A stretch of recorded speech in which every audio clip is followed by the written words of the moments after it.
Good morning, everyone, and welcome to this week's Planalytics Agriculture Podcast. I'm Jeff Doran, Senior Business Meteorologist, and I'll provide color on last week's weather and the outlook for the next 2 weeks and its impact on agriculture. Well, last week, as has been the case in recent weeks, the weather was quite different depending on location, but it was the coolest mid-July week in the U.S. since 1999. These cool temperatures were again driven by the Midwest, the Mid-Atlantic, and the Northeast, each area having its coldest week in at least 10 years.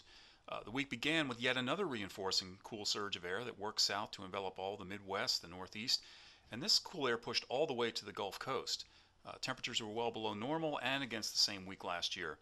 We had record low temperatures set in much of the Northeast to include Baltimore, Washington, Hartford, Allentown, Pennsylvania, and Youngstown, Ohio.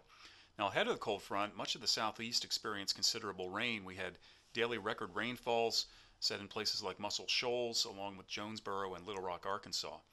Now, further north, the northern plains were again the focus for frequent showers and thunderstorms, many with severe weather, but ensuring adequate moisture.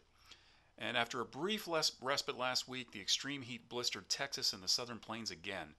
Daily temperatures exceeded 100 degrees nearly every day, with heat index readings nearing or exceeding 110. Crops and livestock were certainly negatively impacted.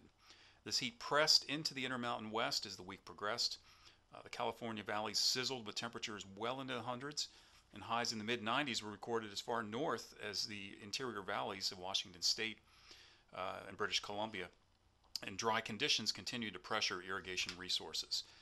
Along the coast, California cities had more moderate readings. And after what had been a rather cool start to the week, temperatures in much of the Midwest and the Northeast did rebound strongly toward end week as highs made it into the upper 80s and low 90s, although temperatures did cool once again over the weekend with plenty of sunshine.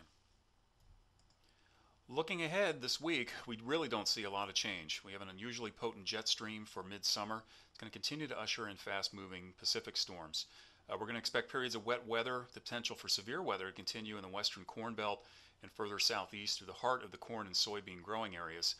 The East Coast in particular should have a very wet week due to a stationary boundary and the introduction of some tropical moisture working its way up the coast.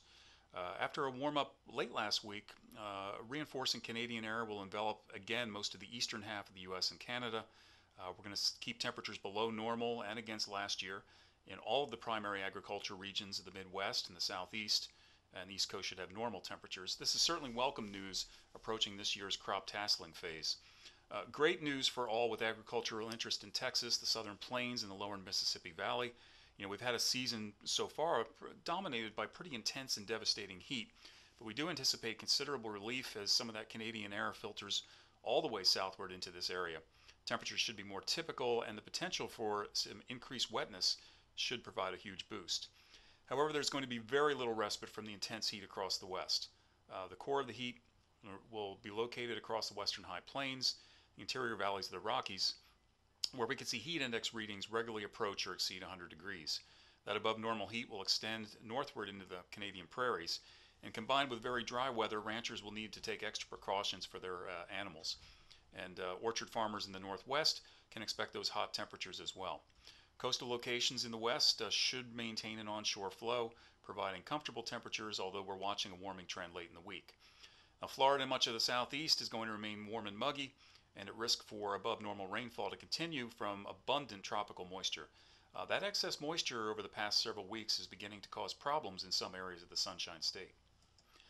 As we push into the final week of July, we just don't see any significant change. We're going to keep that heat in the west. Daily high temperatures into the 90s as far north as the western Canadian provinces. We're going to have readings in the hundreds in the desert southwest and the interior valleys.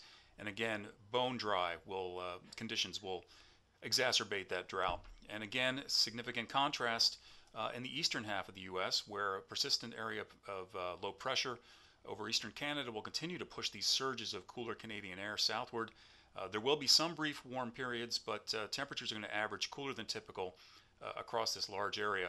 And we will see some scattered rains as well with some of those cooler surges. Now, while growing degree day levels remain below typical, soil moisture will certainly be adequate in the primary growing regions.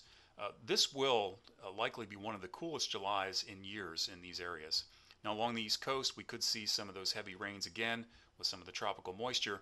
But again, the good news is expected to continue for those in Texas and the southern plains, which should experience temperatures closer to normal and even the increased potential for some scattered rains. It won't break the drought, but any amount certainly helps. That will wrap up this week's report. If you have questions, please feel free to contact me at 610-407-2914 or your Planalytics representative. Thanks and have a great day.